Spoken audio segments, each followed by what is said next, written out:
Muito bem, nós estamos aqui para mais um programa nesse canal do YouTube, onde nós estamos gravando todo o Novo Testamento, verso por verso, capítulo por capítulo, livro por livro, para que no final você tenha um comentário bíblico que você pode acessar a hora que você quiser e aprender mais e mais das Escrituras. Claro que esse comentário não é exaustivo, ou seja, nós não temos condições de falar tudo, mas aqui a gente fala algo que vai despertar sua atenção para mais alguns detalhes da palavra de Deus.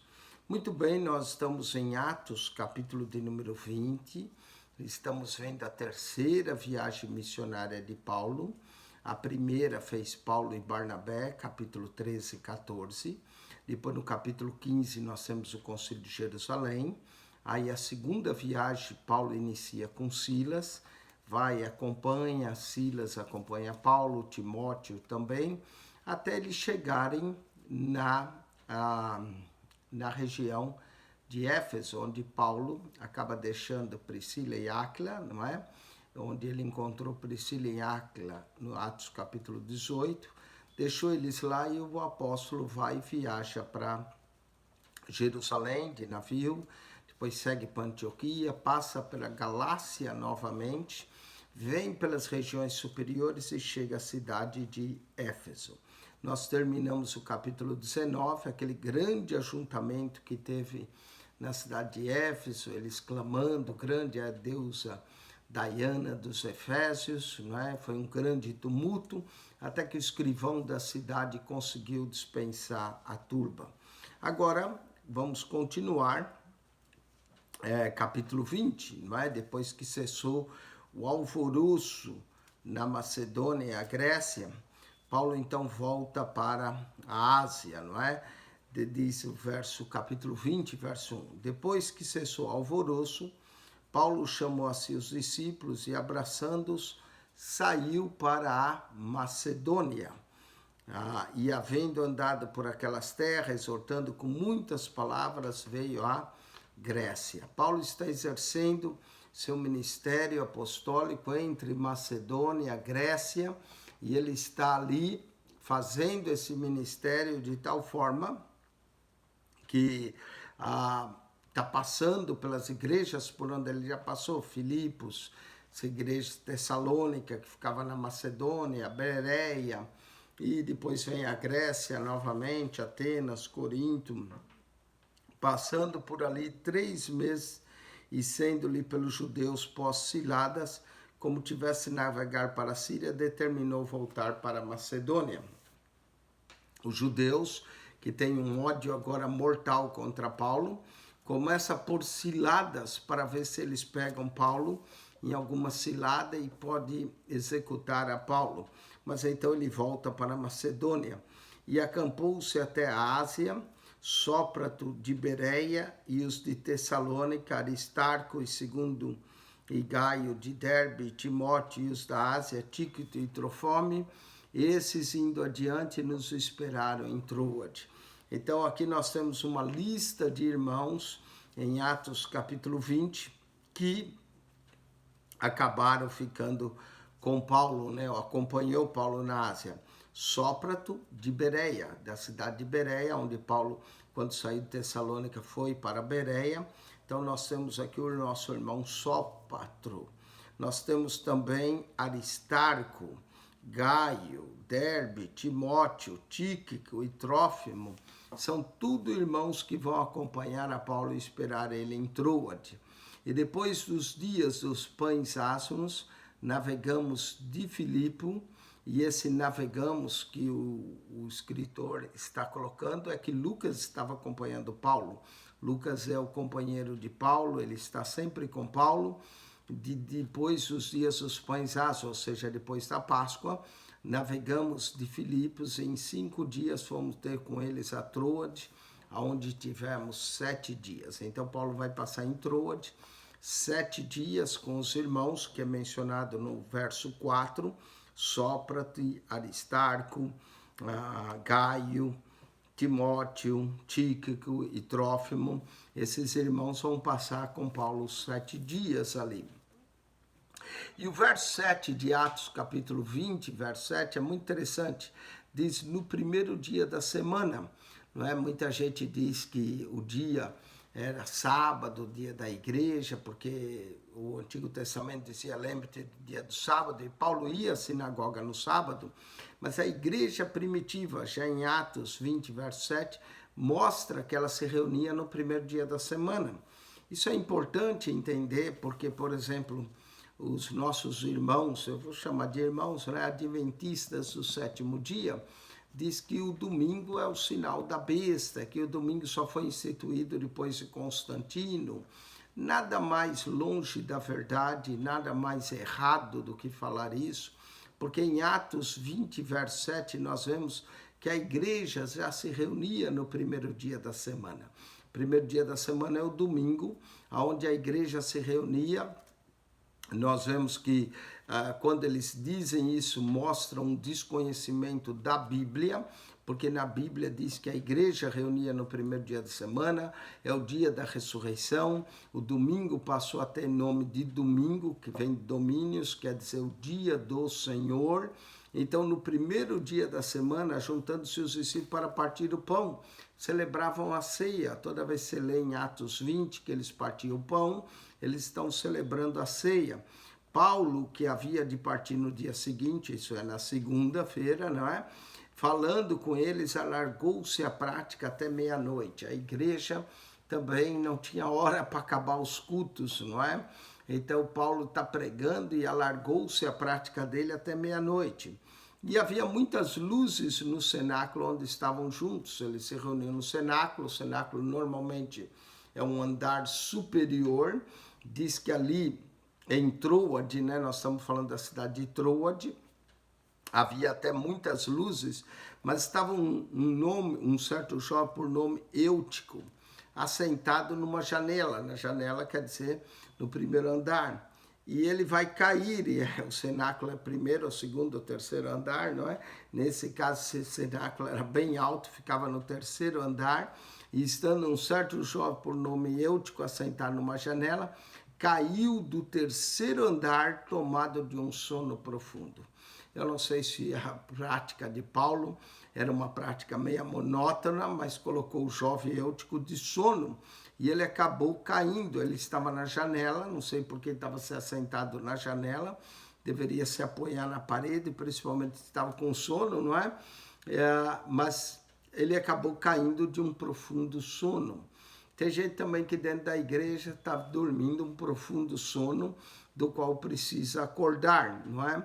E Paulo, quanto à sua prática, se alongava, esse jovem Eutico, sentado numa janela, vai cair do terceiro andar, tomado de um profundo sono que lhe sobreveio durante o extenso discurso de Paulo. E foi levantado morto. Que coisa terrível, né? Paulo pregando em Troade, no cenáculo. O cenáculo é o andar de cima.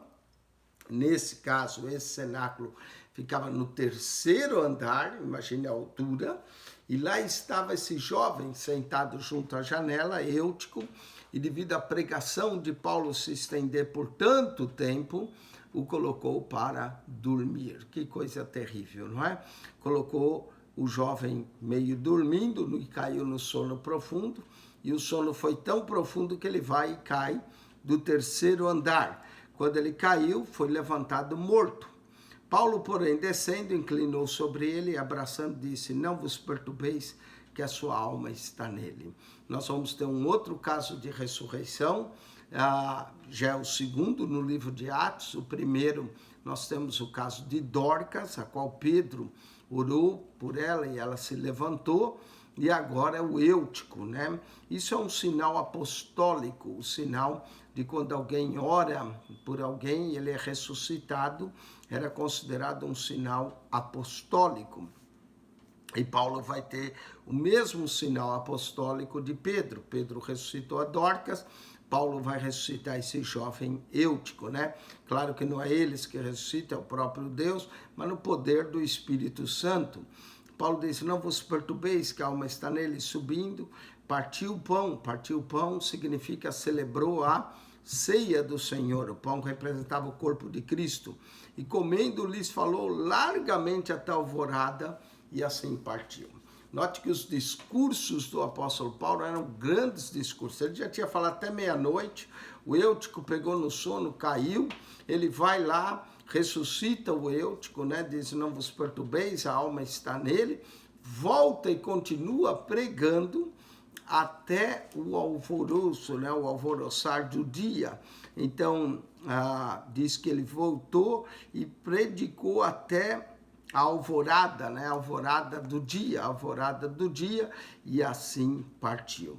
Na alvorada do dia, quando o dia amanheceu, Paulo partiu.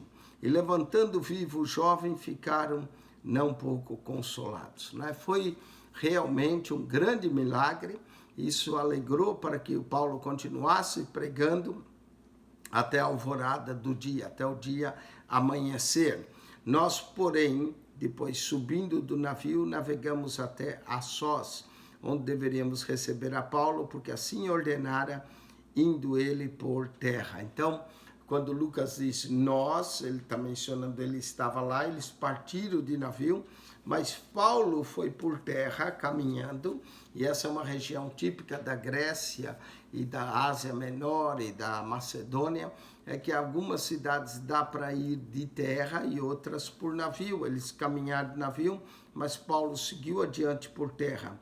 E logo se juntou conosco em Assós, e recebemos também, fomos a Mitilene. Quantas cidades é que são mencionadas nesse livro de Atos? É uma coisa maravilhosa que nós vemos, as cidades que são mencionadas, não é?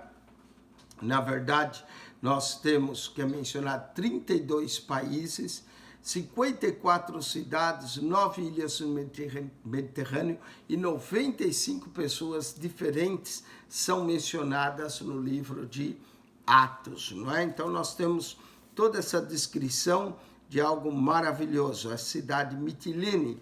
E navegando dali chegamos o dia seguinte de fronte de Quios, no outro aportamos e ficando em Trogílio, chegamos no dia seguinte a Mileto.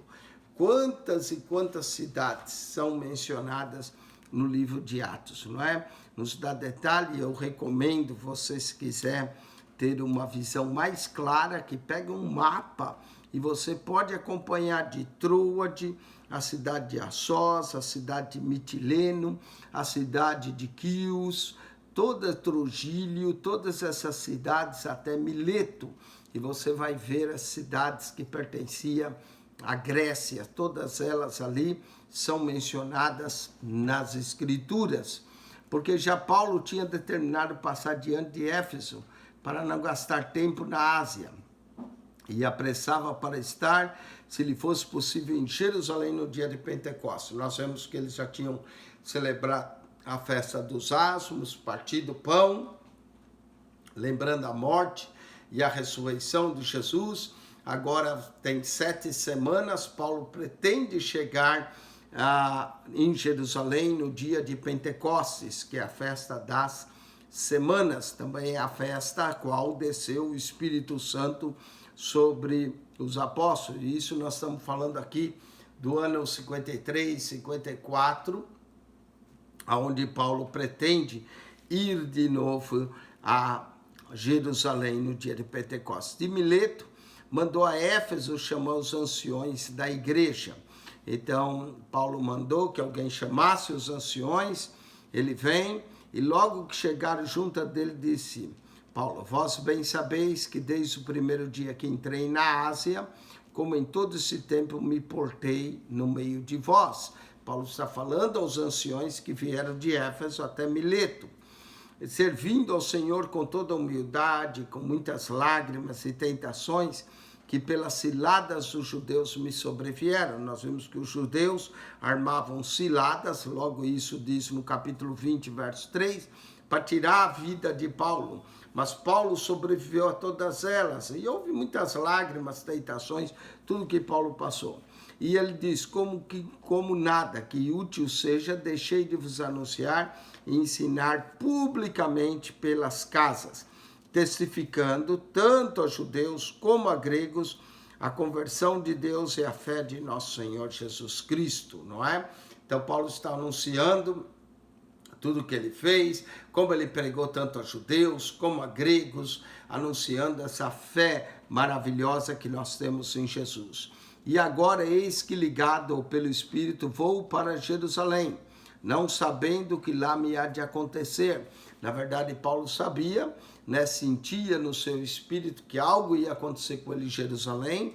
Nós vamos ter um profeta que vai vir e até profetizar que Paulo não vá a Jerusalém. Os irmãos também disseram que ele não fosse, mas ele decide ir porque ele está disposto a continuar anunciando a Jesus, tanto em Jerusalém como em Roma. E ele mesmo diz aqui no verso 23, senão o que o Espírito de cidade em cidade me revela. O Espírito Santo de cidade em cidade me revela. Então é interessante, o Espírito Santo, que é o Espírito revelador de Deus, não nos revela tudo o que vai nos acontecer, mas conforme nós vamos caminhando, o Espírito Santo vai revelando sua vontade a nós, vai mostrando o que ele realmente quer fazer com cada um de nós. E aqui não é diferente com o apóstolo, o Espírito ia revelando de cidade em cidade, me revela dizendo que me esperam prisões e tribulações. Não eram coisas boas que iam acontecer, como hoje muita gente busca só profecias, eu vou te abençoar, eu vou fazer isso, e profecias grandes. Mas não, Paulo passava grandes tribulações, prisões, pelo amor de Jesus Cristo em cada cidade. Mas em nada, olha que coisa maravilhosa Paulo vai dizer aos anciões de Éfeso, em Mileto. Ele diz, mas em nada tenho a minha vida por preciosa, contudo, cumpra com alegria a minha carreira. Paulo estava pronto a morrer por Cristo. Diz que não tinha sua vida em nada por preciosa. Tudo que ele queria era cumprir a carreira e o ministério que recebi do Senhor Jesus Cristo. Para Paulo, seu ministério era uma carreira que ele estava correndo. Quando ele vai terminar a sua carreira, ele diz, combati o bom combate, acabei a carreira, guardei a fé, desde agora me resta a coroa da justiça, a qual o justo juiz me dará a mim. 2 Timóteo 4, 6 a 8. Então o apóstolo Paulo tem muito a ver com esse texto de Atos 20 e 24, que Paulo queria cumprir com alegria a sua carreira e terminar o ministério que ele recebeu do Senhor Jesus para dar testemunho do evangelho da graça de Deus. O evangelho é considerado o evangelho da graça, já não o da lei, não das obras da lei, mas o evangelho da graça de Deus, o evangelho que salva, o evangelho que transforma, o evangelho que alcança o mais vil pecador e o transforma. E pela graça nós somos salvos, pela graça nós somos justificados, é pela graça que somos santificados, é pela graça que iremos entrar na glória de Deus por meio da fé. E agora, na verdade, sei que todos vós, por quem passei pregando o reino de Deus, não vereis mais o meu rosto.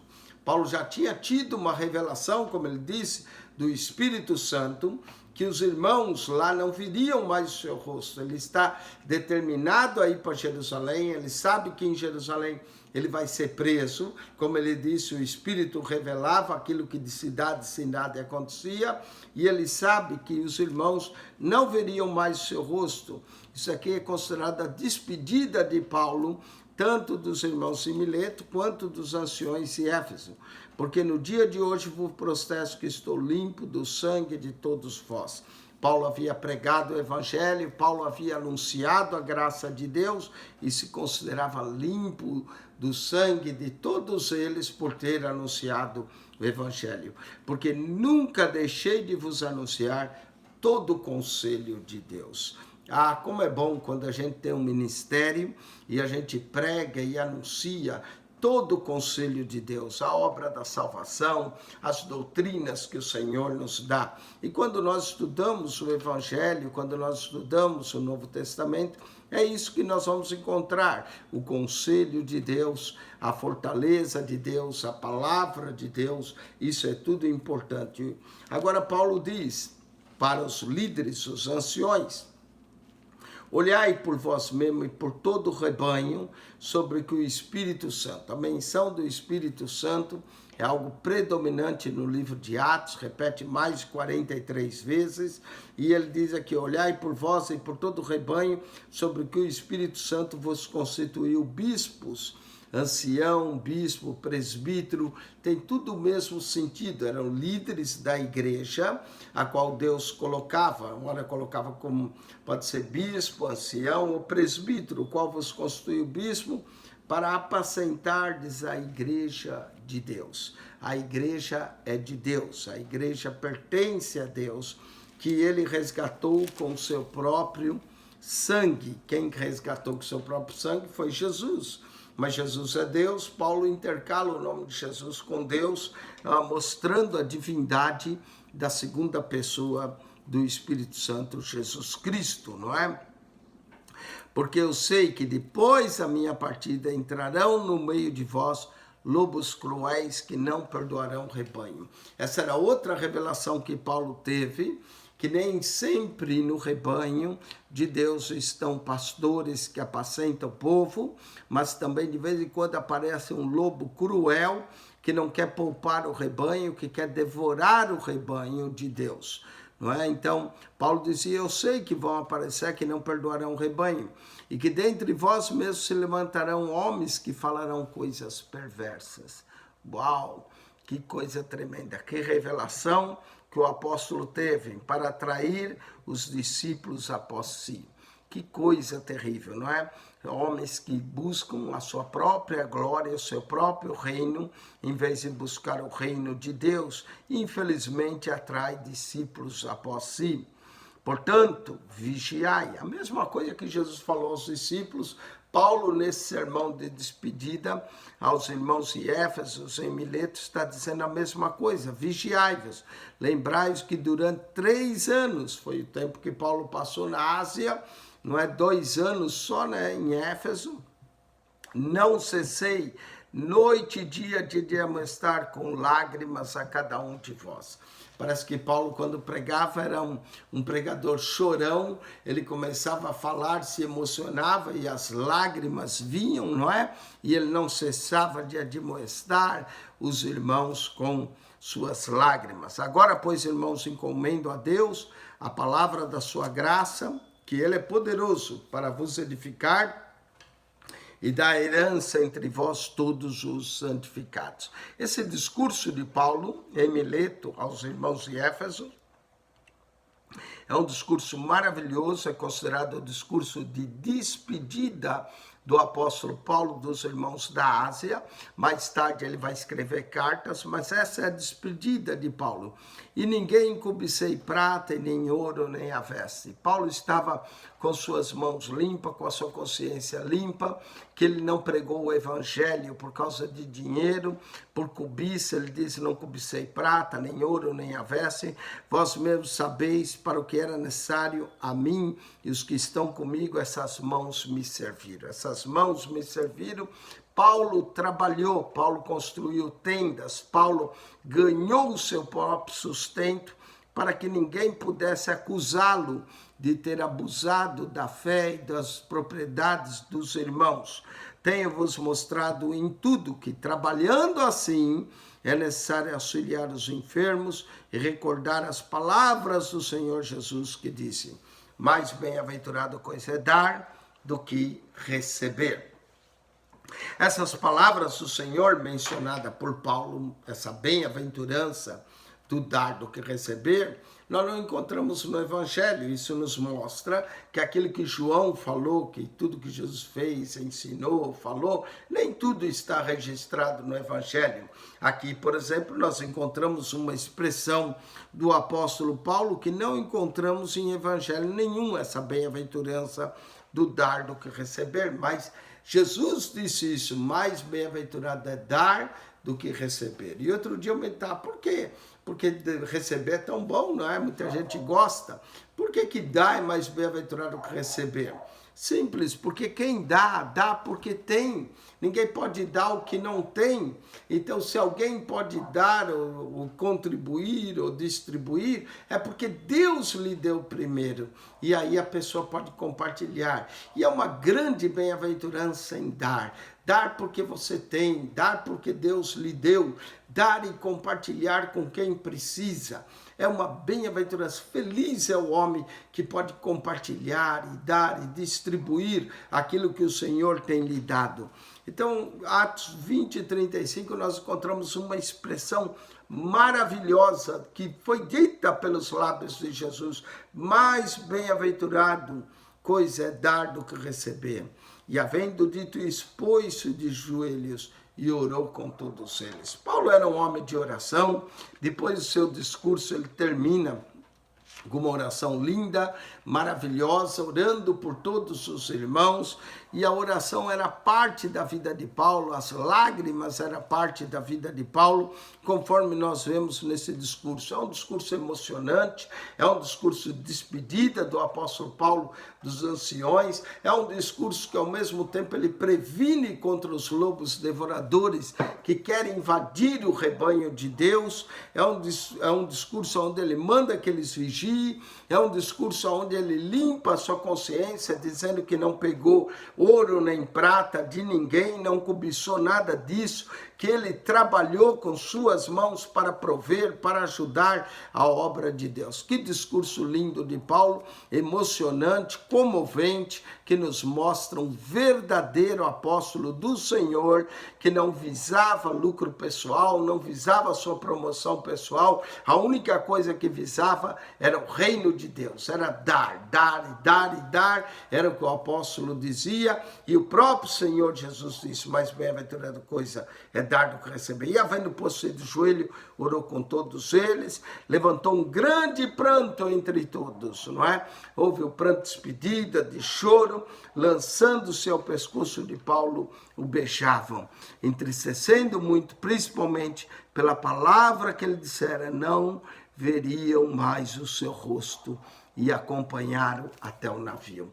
Que linda despedida do apóstolo Paulo, dos irmãos da Ásia, que nós encontramos em Atos capítulo 20, não é? Paulo está consciente de que os irmãos não viriam mais. Isso se deu entre o ano 53 e 54, da nossa era. Paulo ainda vai viver pelo menos mais 10 anos, mas ele vai ser preso em Jerusalém, vai ficar em Cesareia, até ser levado a Roma, não é? Então, Paulo sabia o que lhe aguardava, o apóstolo tinha consciência, porque o Espírito Santo lhe tinha revelado, como ele menciona no verso 23, que o Espírito revelava o que ia acontecer de cidade em cidade. Com isso, nós terminamos esse capítulo 20. Eu espero que tenha sido maravilhoso para você, excitante, que você releia esse capítulo, que você estude mais, procure os detalhes, a mensagem aqui maravilhosa que o apóstolo prega e fala, menciona o seu selo apostólico, não é? A sua despedida dos irmãos, e menciona como Paulo trabalhava, como ele anunciava a judeus, a gregos, a graça de Deus, que ele não visava ouro nem prata de ninguém, o seu cuidado para que o evangelho fosse pregado, o evangelho da graça de Deus, do amor de Deus. Que Deus te abençoe, que a graça de nosso Senhor e Salvador Jesus Cristo seja contigo e o amor de Deus, nosso Pai. Quem esteve convosco para mais esse programa foi o pastor Eugênio Piacentini. Eu lhe encorajo a assistir os outros comentários dos outros capítulos, capítulo 19, 18, assista a introdução do livro de Atos, assista o comentário capítulo 1 até agora, capítulo 19, e se esse canal tem sido de bênção para você, se você tem sido abençoado pela explanação da palavra de Deus, aqui verso por verso, capítulo por capítulo, livro por livro do Novo Testamento, divulgue o nosso canal, fale para os seus amigos, fale para os seus companheiros, para que eles também assistam esse canal. Nosso propósito é compartilhar com você. Nada cobramos de você, esse programa é grátis, não é? Tiramos o nosso tempo, porque o nosso desejo também é expandir e anunciar a palavra de Deus, e que esse programa possa ser de bênção para você, para a sua vida, para a sua família, para a sua igreja, para todos que nos ouvem. Deus vos abençoe ricamente em Cristo Jesus. Um beijo no coração de vocês. Amém.